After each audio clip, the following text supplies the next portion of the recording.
everyone. I'm Mike Gerbins, and welcome to It's Your Water. I'm glad you found us. Today, as promised, is the return of the distinguished Mike Heatwell of A.O. Smith North America Water Treatment. Hi, Mike. Hi, Mike. Hey, welcome back. We have you back because you've had some really, really good topics. And recently, if you haven't caught the podcast, it's really good. Mike joined us for a very informative topic on reading the water in the toilet tank and that how it helps us assess potential water quality issues. I highly, highly recommend that podcast as a preamble to this one.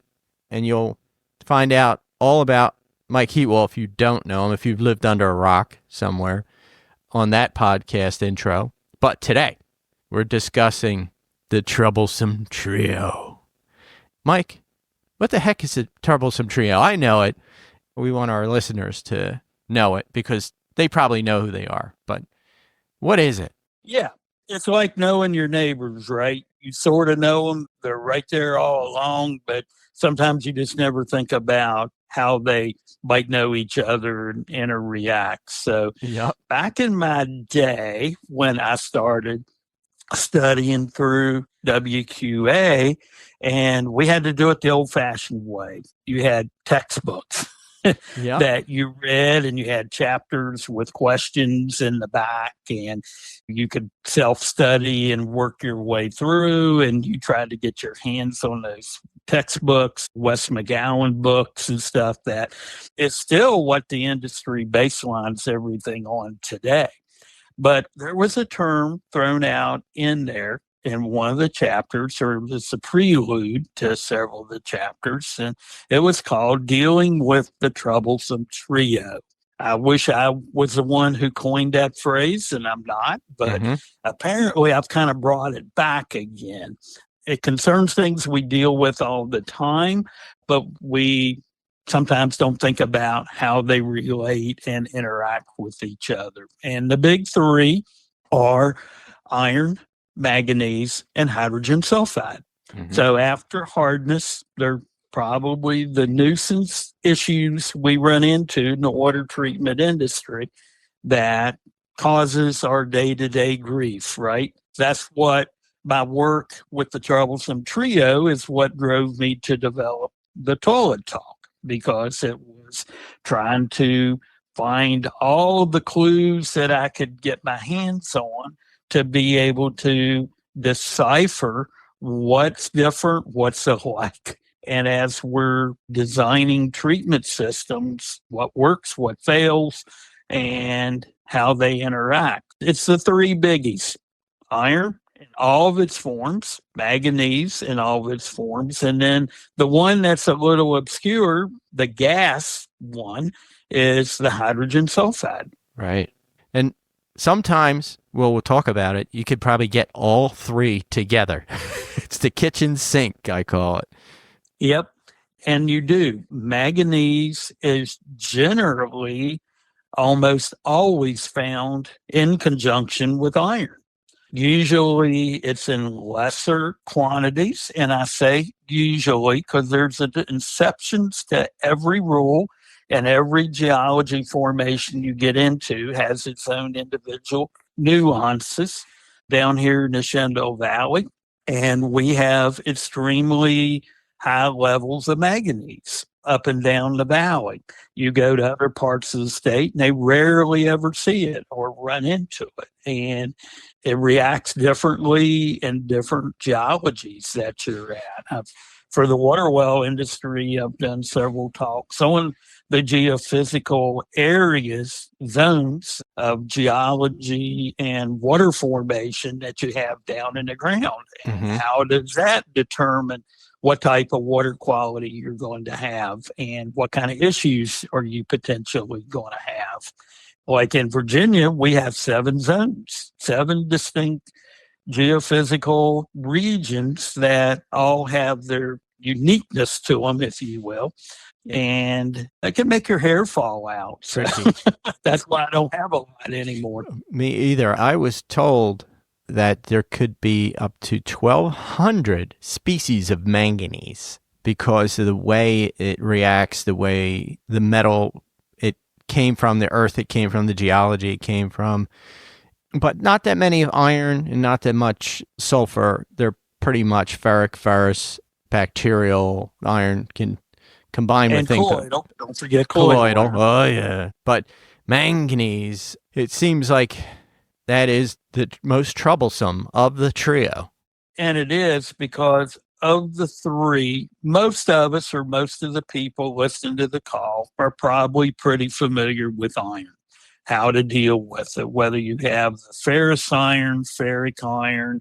We talked about looking in the back of the toilet for being a great place to identify the potential of iron bacteria and those organic slimes that show up there. And by hook or crook, a lot of people have dealt with manganese just because they're dealing with iron. So manganese, it's usually in less quantities than iron. And a lot of times the treatment options are similar. But with that said, when you get into your heavier levels, and we're talking iron stains at 0.3 parts per million, we're talking manganese staining at 0.05 parts per million. Doesn't take much. Yeah. Doesn't take much, and you can detect it even at much lower levels than that. You can smell it, you can see negative results of it building up in within plumbing systems, especially hot water recirculating systems and things. But the kinetics of manganese are slower than they are with iron or even hydrogen sulfide. So it's very important to understand that, because that's why a lot of times you'll get bleed through on manganese with an iron treatment system that, in theory, looks like it should work for you. And yet you have failures at the job site, or what I call those jobs. Hey, everything worked great for 6 months. Yeah. And then it's when you get that call 6 months down the road that you find maybe all the parameters weren't what we thought they were going to be going in. Yeah, and I say to everybody when I do my speaks that if you're removing hardness and you're in the Midwest and you remove hardness and you maybe let 1 part per million of hardness go by, nobody's going to really notice, like, oh, honey, my water has 1 part per million of hardness in it. Oh, it does. But if you let 0.05 or 0.3 parts per million of iron sneak through your treatment system, you might as well not have a treatment system, because Correct. instantly they see it in stained clothes, stained fixtures, stained everything. And so you got to nail it. You got to nail your treatment of iron and manganese. And so you really have to educate yourself, and different technologies work in different regions, right? You get into northern climates and you've got guys removing a lot of iron with fine mesh resins and low pH and getting tremendous results. The further south we go, it doesn't work like that because of our temperatures raise, we have to go ahead and bump the pH up to get the iron to fall out.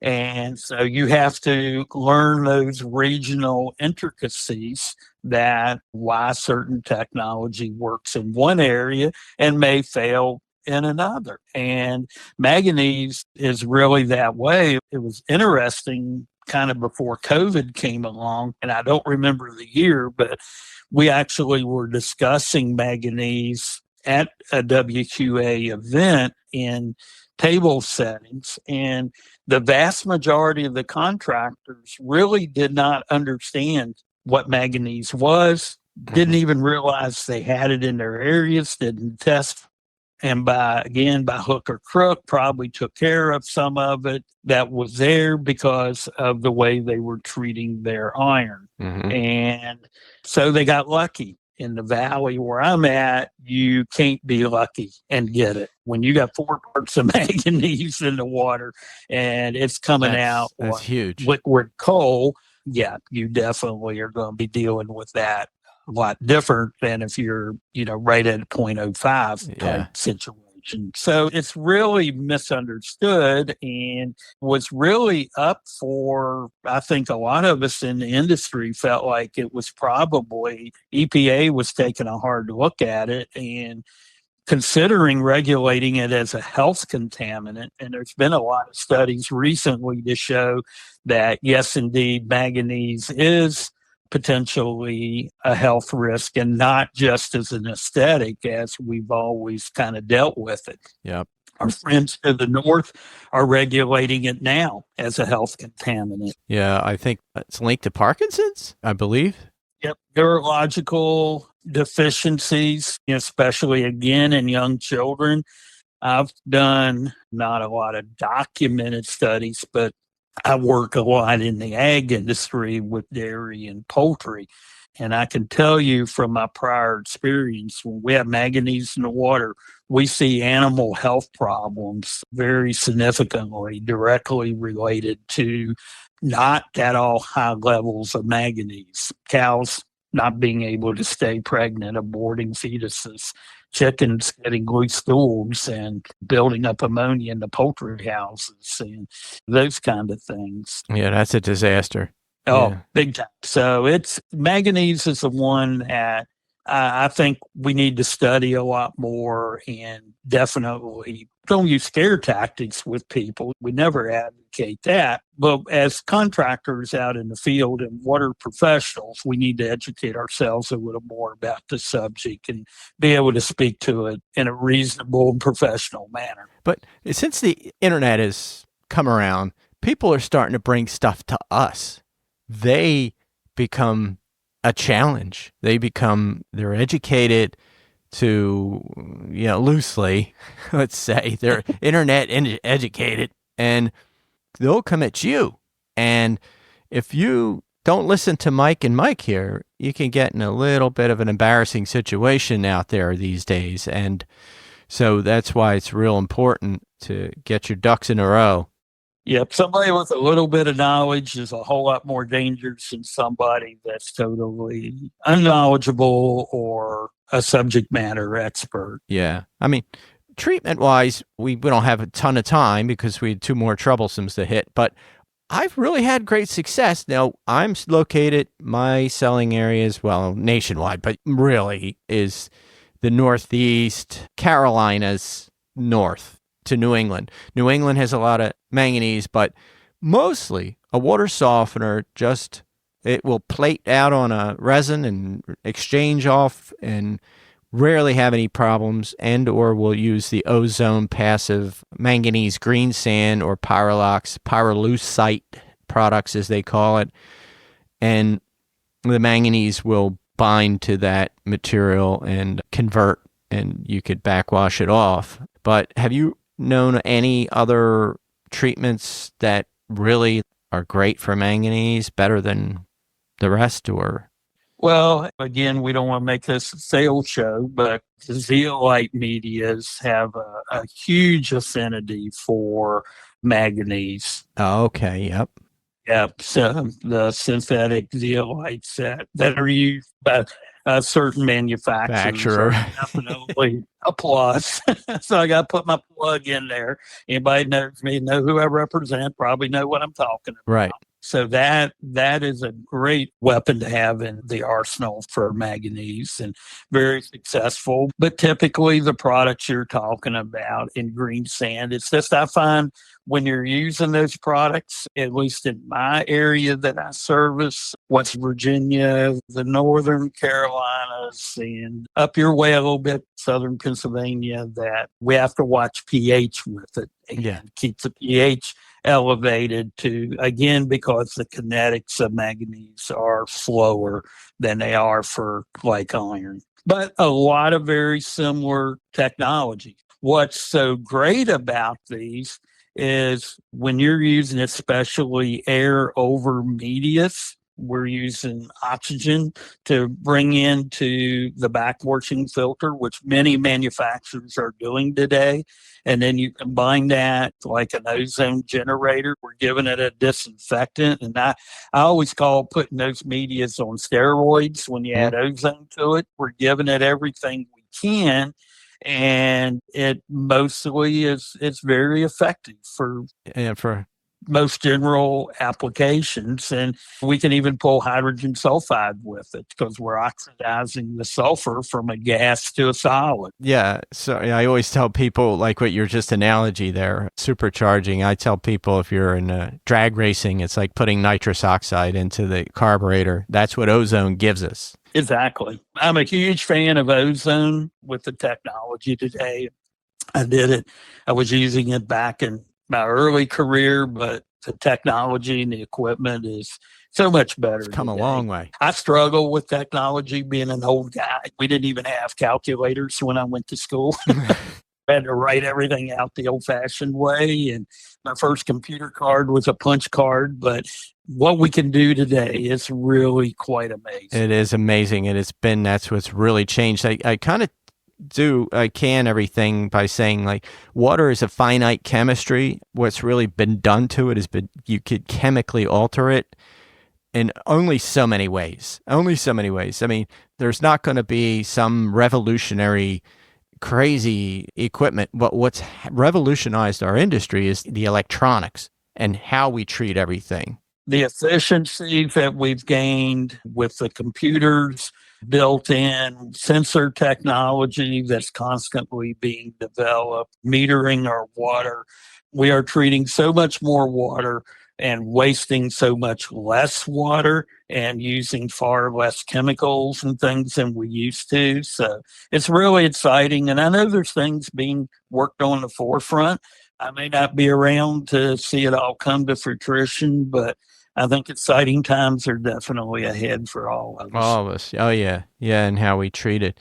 There's guys in the labs, they're just trying to give us gifts all the time. We try not to make our people guinea pigs. Unless they want to be, I'll say, hey, try this. Well, we have labs and engineers and scientists always working on this stuff before we get it out into the field. So kind of like manganese is iron. Iron also is awful troublesome for the homeowner, stains everything, it ruins fixtures. So we could almost treat it like manganese, but what are your thoughts on iron? So iron, what I run into, if you got ferrous, iron, they're pretty easy, right? You convert ferrous iron to ferric iron, you can pull it out or you can ion exchange it very readily on resins.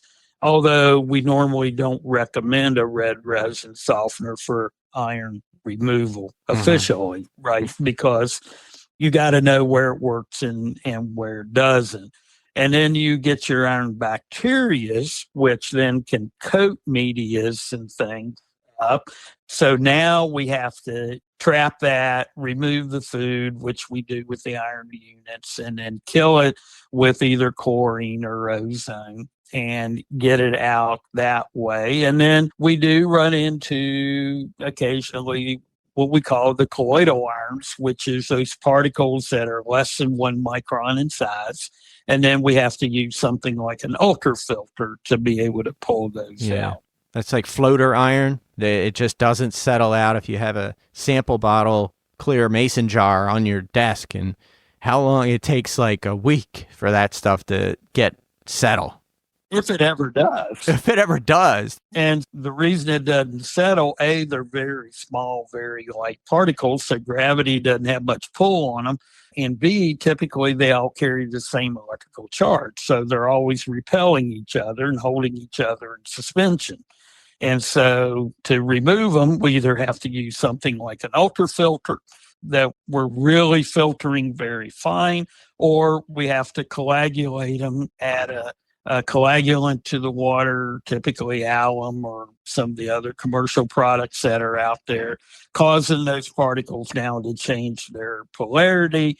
Now they have opposites, so they attract to each other. They start to coagulate, form these little puffy clouds, if you will. And now we can physically filter it out of the water. And that can also work with manganese in hard cases where you can get colloidal manganese as well. So the nice thing is once you learn to do certain types of treatment technology, you can often apply it to whether it's iron or manganese. and sulfur to a degree, but sulfur being the gas, that's the one you have to test for on site. I always recommend testing on site regardless, because you're testing, it's going to be the most accurate right then and there. You take a manganese test, you take an iron test. Yeah, you can get a reading at a lab, but once it's exposed to oxygen and depressurized, it starts to convert. And so you may not see the exact form in the lab that you're actually dealing with on the job. And when I see failures in the field, it's usually because people did not test in the field. Yes, and it's the white bucket, the clean white bucket, the clean styrofoam. Drinking are valuable tools for these troublesome trios, because you will see, and pump cycles. The other thing with iron is I see the stalactites that can break off, in that you get these pulses. You run that, bring your washing machine hose, and you run off the tank, you may get a hit off the tank tee because everything coagulates there, sits there with iron, settles. And you open it up full force, and then blah, you get a whole bunch of iron come out, but it'll start running clear. But I've seen, and you've seen, where iron bacteria, and you get these gelatinous masses, or stalactites, I like to call them, that build up in the plumbing system of the well, and you'll get clear, boom, dead cloudy, clear, boom, cloudy. And you have to really look for that too, because once you put a softener in and you get that pulse of brown, you're screwed. You got to have a filter for that, an iron filter. You're so correct. Taking the time to test on site, to run the water off, to check, use your 5-gallon bucket to check your flow rates. Those are the things that you learn to do that keep you out of trouble. People don't like water treatment because they get these massive failures. And I hate to say it, but whenever I go out with a contractor, we're troubleshooting, problem solving, 99 times out of 100, if they would have followed our checklist, our suggested protocols, and checked all the boxes before they ever recommended the equipment, they would never have a problem downstream. But we get in a hurry. We rely on other testing and other people to do it because we don't have the time or the expertise to develop it. I'm old school. I learned to do all that on site, and I still preach that to this day, and I will continue to do that to my grave. Oh, yeah. I mean, other testing, lab testing, I highly recommend it. Some of the new devices out there, again, they're tools to have in your box. But to rely on just one or two tools exclusively, especially when you're dealing with the Troublesome Trio, expect some failures because they will happen. You're playing roulette there. And back to our sulfur, is almost impossible to test for. It's an instantaneous gas off. So it's almost, you walk in the house, you smell it, or it's almost like, I'm just trying to think how to analyze those levels. I know Kevin Osborne, he has a good way of analyzing it. You open the front door and you're knocked over with sulfur. Exactly. They're nose blind in the house. Well, actually, once you're at about 5 parts per million, your olfactory senses become immune to it. I mean, they just become numb. You can't really determine any more than that. That's why the miners always carried the canary in the bird cage to walk in, because they could smell and detect high level of gas that people couldn't. That's just the way our olfactory senses work. And Greg Gruett's got the thing, if you put your head in the sink and you can smell it, you're probably a half a part per million. If you stand up and kind of lean back, you're at a part per million. And then you take up to 5 steps away, and each step becomes an additional part per million. And it's a very, very general kind of way to do it. And it's a fun way to kind of train to explain how it works. But having a good on-site, and there are good sulfur test kits available in the marketplace that are simple to use. I personally kind of like the AccuVac one. It's easy, it's simple, it's pretty daggone reliable, but there are others out there as well. I always promote just get you a good test that you believe in and learn to use it and then use it. That's the equipment you want to get. But people forget water underground is under pressure. We pump it under pressure. We store it under pressure. When we get to the kitchen faucet and we open the faucet up, now we're depressurizing the water. Any dissolved gases that's in the water are suddenly released. And that's why you have to test it there. If I found when I had my lab and I could still test it at all in the lab, it had to be way, way up there. I'm talking 10 parts plus, even if the guy was only 15 minutes away and put it in a sealed bottle. So that, again, pH is the same way. It's tied to CO2 in the water. And I've seen pH change a full point in less than 10 seconds. Yeah. Sulfur is really destructive too. In Ohio, it's extremely high and it's very corrosive, and it will destroy the electronics in a room. It will destroy copper wiring, switches, light switches. I mean, that's how bad. I'm like, people are living with this stuff. Yep. And it's not only corrosive, it can explode if you trap it, and it can burn at high levels. It can kill you. I mean, we don't usually see it at those levels unless you're around real close to a mine or that type of facility, but it makes people nauseous and sick. Well, in high levels, it's instant death. It's like there's no, you walk into the room, take a breath, bam, you're done. And we've had that. We're not scaring people out there. This is like extreme mining cases, extreme concentrated in a building case. It's that bad. And we were always drilled at my former life at Nalco that you have your sniffer equipment. And one guy died, didn't have sniffer equipment, walked in, I'm only temporary. Let me just go in, get a meter reading. Boom, dead. I mean, just like that. So at high levels, yeah, you're exactly right. It shuts down our ability to breathe. And within 5 minutes, you're dead. You basically are rendered unconscious almost immediately. And then within 5 minutes, you're gone. Well, that was like my dad after he used the bathroom. We were always rendered unconscious as children. We learned early. But anyway, so we digress. That's me, Mike. Everybody knows. Sulfur, we have to hit it with, like you said, an oxidizer to convert the gas to sulfate. Is that how do we convert sulfur to get rid of that gas? So when the gas combines typically with oxygen or an oxidizer, it converts to a solid. Kind of becomes a little black particle a lot of times in the water. And then we're filtering it with our media. So typically, common method to do it today is an air over filter media. Typically, a catalytic carbon works really well in conjunction with that. And what doesn't convert can get absorbed by the carbon. So sulfur at the levels most of us are going to run into is very easily dealt with that way. Again, that could be the same technology that would remove a little bit of manganese and some iron.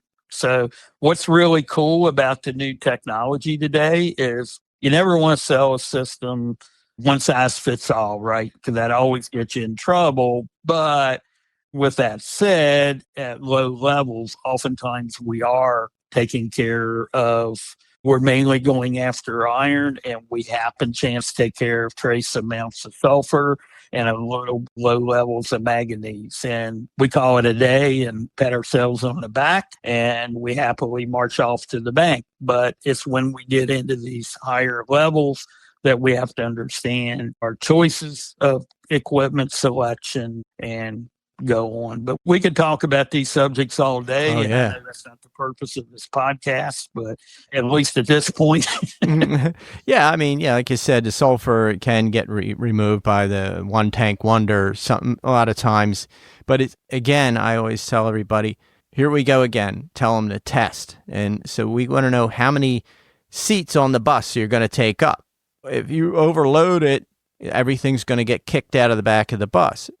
Testing is everything. We always have a saying that says if you test the water, it will tell us what we need to do.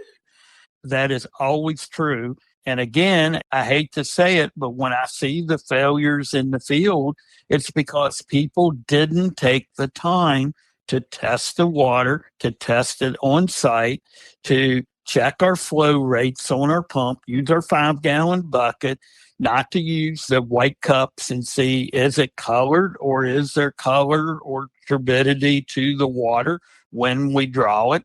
If we get all that information, we can pretty much foolproof the equipment recommendation. But when we only have limited information, now we have to start making assumptions. And we all know we all have that shared problem, right? Yeah. Makes a out of all of us when we have to fill in the blank. Yep. And I tell people, would you go to your doctor without a blood test? I mean, you're not going to go there. Would you trust the doctor that says, well, sounds like your gallbladder? Yeah. Maybe you have leukemia. I don't know, but let's remove a kidney and see how you do. See if it works. Let's give that a try. Yeah, we're same thing. I mean, we are water doctors here, and it's very important. But sorry, Mike and Mike here, we get on the preach train, but that's what we do the best, and we're trying to make you guys listening the best you can be, and you gain confidence, and you sell more stuff, and the beat goes on. Mike and I are starting to age out, man. We need some good guys out there with legacy. We need to create legacy, Mike. Mike, don't forget the gals, because I'm seeing a lot of young ladies starting to come into the business, and they're bringing a little different approach, and it's refreshing to see. Well, yeah. Encourage all young people to consider a career in the water industry. Of course, and my whole company is ladies. We're women.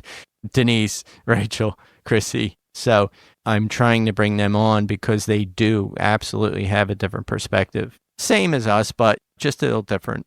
It's refreshing, really is. So to get anybody into this industry, it's a great industry. It's wonderful. So with that, Mike, thanks for listening, everybody. And I thank you, Mike. And I don't think this is going to be the last one with Mr. Heatwell. It's just been, it took up to 60 of these podcasts to elevate to Mike Heatwell caliber. So I appreciate you doing these with me. And as I always say, trust the frog, everybody. Thank you for listening. Okay. Thanks, Mike. Yep. Thank you, Mike. Thanks, everybody out there, for listening, and happy sailing. Yeah. Thank you.